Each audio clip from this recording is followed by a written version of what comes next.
So about naman sa video po natin ngayon, ito po yung klase na feeds na proven and tested na po siya, na maganda gamitin po para sa ating mga alagang mga manok. Pero bago yan, shoutout muna tayo kay Ma'am Rialyn Bacliaan, watching from Kuwait, Kadama, from Western Samar. Next, shoutout tayo kay Sir GM Backyard. Shoutout sa iyo, GM Backyard. Next, shoutout kay Nicholas Mark Rica.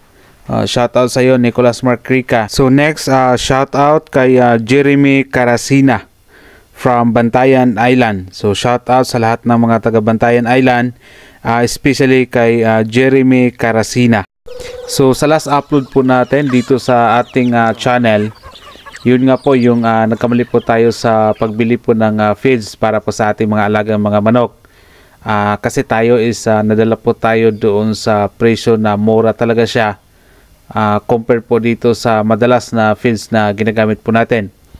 So ngayon yung nangyari po sa ating mga manok is hindi po maganda yung resulta. So nakita natin yung kanilang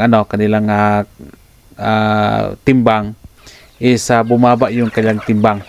Yung mga ipot din nila is hindi ho maganda. Kasi ako naman sa experience ko, pwede nating tingnan yung ating manok kung healthy ba or hindi. Kadalasan ako tinitingnan yung kanilang mga ipot. So doon kasi natin malaman kung healthy ba yung manok mo o hindi. Pangalawa, yung pakpak nila na sobrang bagsak. Yan po, ibig sabihin yan, yung ating mga sisiw, yung ating mga manok is hindi din po maganda sa kanila.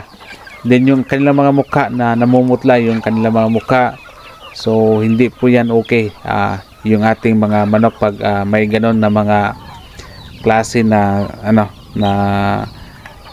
pangangatawan. So yun lang po yung kadalasan na binabasihan ko yung ating manok kung healthy ba siya or hindi. So ngayon yung ginagamit natin nung feeds nung una, na hindi ko na lang sabihin dito sa channel ko, so bahala na lang kayo kung anong ipapangalan nyo po sa feeds. Pero nga yung ating mga inahing mga manok medyo nag-decrease yung kanilang, or humina yung kanilang pangingitlog sa ating mga manok dahil po sa feeds. So yung feeds is talaga makaka-epekto po yan doon po sa ating mga manok.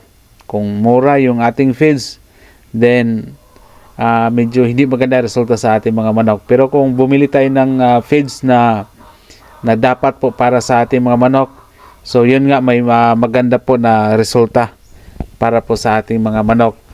So sayang dahil isang sako yung binibili ko ng feeds, na hindi ko na lang sasabihin po dito sa ating channel, na yung mga manok po natin is halos ayaw nilang kainin. Even sa mga sisiw ko nga, ayaw nilang kumain sa ganong klase na feeds. Iwan ko ba kung anong meron sa ganong feeds. Sa ibang livestock, pwede po siguro yon. But this time, yung isi-share ko naman sa inyo ngayon, ito po yung klase na commercial feeds. Kasi tatlo kasi yung feeds na ginagamit ko. We have Ultra Pack Grower, Nutri-Grow Pellets, at saka yung sa Nutri-Big Pellets yung ginagamit natin. Pero kung i-rank natin yung tatlo, ito po yung Ultra Pack Grower, yung pinaka maganda na gamitin po sa ating mga alagang mga manok. So sa ngayon, sa pagpakain po natin sa ating mga alagang manok, hindi lang muna tayo magbigay ng organic feeds sa kanila. Talagang pure lang muna na Ultra Pack yung ating gagamitin para bumalik yung bigat ng or tamang timbang ng ating mga manok kung saan yung unang feeds yung ginagamit po natin. Actually, itong Ultra Pack Grower, it's proven and tested na po yan dito sa aking mga alaga mga manok. Pwede kong i-garantiya po sa inyo na yung manok po natin, instead of 3 months, tulad dito sa ating mga alaga, mga upgraded ito siya. So yung manok mo na instead na ibinta mo siya ng about 3 months, ay kaya mo siyang ibinta about 2 months. Pwede mo na siyang ibinta. Kung ano ang timbang ng 3 months, pwede siyang kunin lang sa timbang na 2 months. So ganun po kaganda itong Ultra Pack Grower. Kaso nga lang, itong Ultra Pack Grower medyo may kamahalan nga siya compare po sa iba na mga feeds. Pero at least naman yung ating mga manok is madali po siya maibinta. So by the way, about sa feeds na na-mention ko din ngayon, bali hindi tayo nag-promote dito, hindi po tayo nag-endorse po dito. Sa akin lang is nag-share lang po ako sa inyo na pwede nyo gamitin ang itong feeds, itong Ultra Pack grower. So simulan nung gumagamit po tayo ng Ultra Pack grower ay hindi na po tayo bumibili ng mga Integra 1000, Integra 2000, Integra 3000. Wala na, hindi na po tayo bumibili ng ganon dahil itong Ultra Pack pellets, ito din po yung pinapakain po natin sa ating mga this old for all ages sa ating mga manok. Ito lang, pero kung yung yung mga sisiw na mga this old pa lang, of course hindi nila kaya itong pellets ng Ultra Pack grower. So yung ginagawa ko lang po dito is binababad ko lang muna dito sa tubig, saka ko na siya ipapakain po sa mga this old na mga sisiw po natin. Sa mga maedad naman na mga manok, pwede din ito na direct na lang natin yung ipapakain po natin sa ating mga manok. Kumbaga dry feeding na lang po siya yung pagpakain po sa ating mga manok po natin.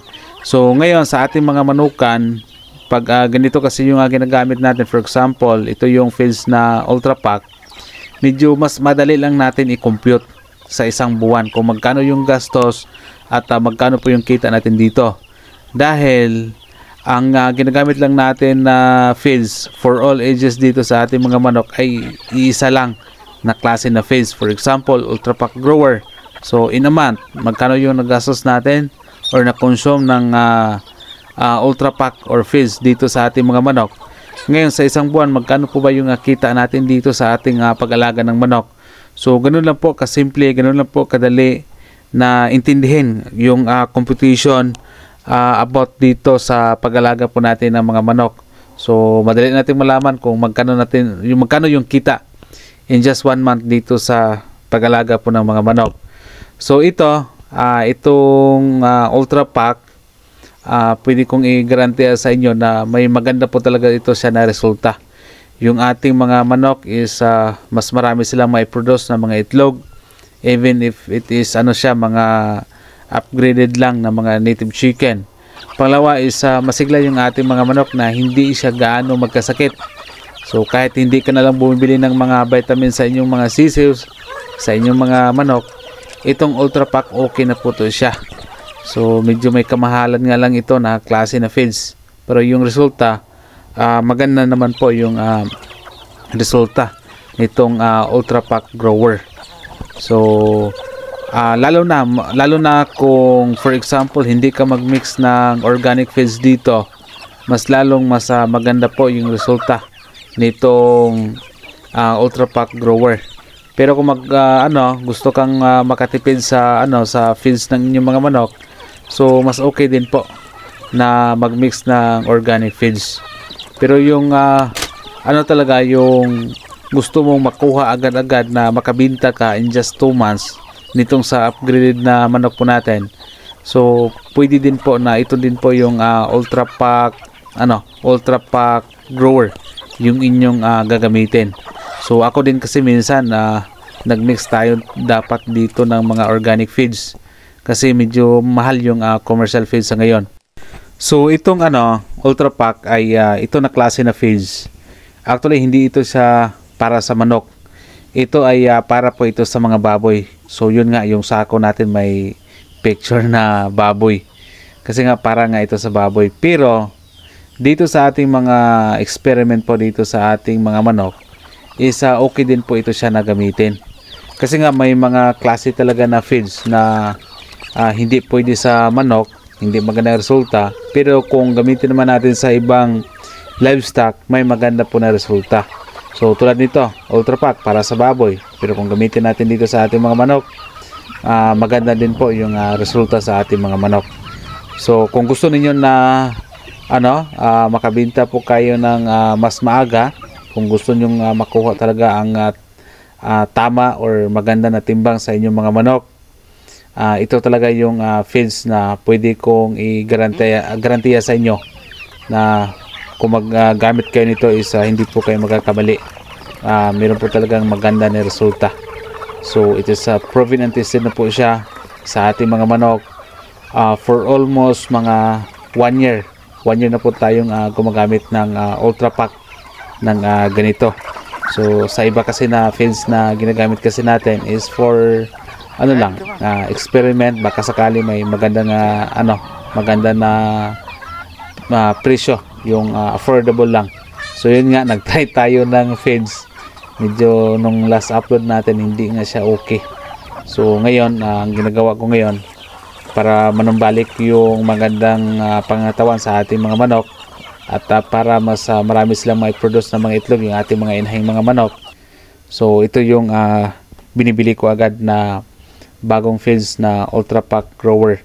So kung gumagamit kayo nito in just mga 1 week mahigit siguro, mataas na siguro yung 2 weeks, talagang mapapansin nyo sa inyong mga manok na meron talaga siyang maganda na resulta once gumagamit po tayo dito ng feeds. And again, hindi tayo nag-promote, nag-endorse po sa ganitong klase na feeds. And disclaimer by the way, ako naman po ay hindi po tayo isang veterinarian at hindi din po tayo isang agriculturist po. So all the videos na in-upload po namin dito sa aming channel ay base lamang po yan sa aming mga personal experience.